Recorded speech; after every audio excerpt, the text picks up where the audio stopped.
Hi guys, माझा मित्र स्वप्नीलच्या blog मध्ये तुमचं स्वागत आहे.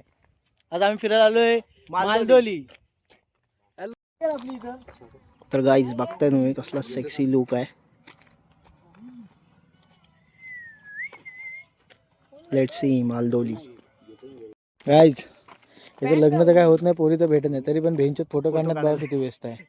त्या असल्या चुत्या पण ते आमच्याच राशीला कुठनं पोचले काय माहिती. गाईज भेंचोत वयाची 35 वर्ष झाली तरी लग्न होत नाही. हा रांडाचा इथे एकटा एकटा सिंगल फोटो काढतो, जोडीनं फोटो काढायचे टाकून. गाईज आपल्या भावाचा होता आज वाढदिवस. भावाला हॅपी बर्थडे. पण भाव आपला आज एवढ्या घाणेरड्या दिवशी जन्माला आला, भेंचोत त्याला वाढदिवसाला केकच भेटला नाही. वाटोळा लागला, वाटोळा केक घ्यायला गेलो, केकच शॉपच क्वालिटी बरोबर असंच आता थोडा अशा हात घे, जरा वर कर हात, थोडा वर पाय जरा फाकू नको, जरा पायात घे. गुडघा टेको, असं ठेव.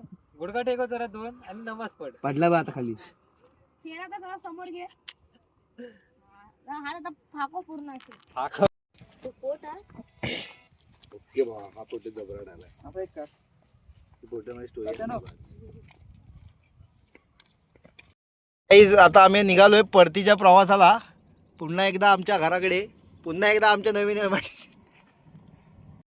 तर मित्रांनो, भावाचा बर्थडे करायला आम्ही मालदोलीत गेलो होतो. पण मालदोलीत जात आता केकच भेटला नाही. आम्ही परत मालदोलीतून आम्ही सगळे परत त्यांची काशी घातला. परत आम्ही मालदोलीतून आलो होतो पोगोडामध्ये. तर आम्ही इकडे बर्थडे सेलिब्रेट करतो त्याचा. तर बघा तुम्ही. Happy birthday to you, happy birthday to you, happy birthday dear Yogya, happy birthday to you. Sugandha नाही होती. हॅपी बर्थडे भावा. असाच मोठा हो वर्ष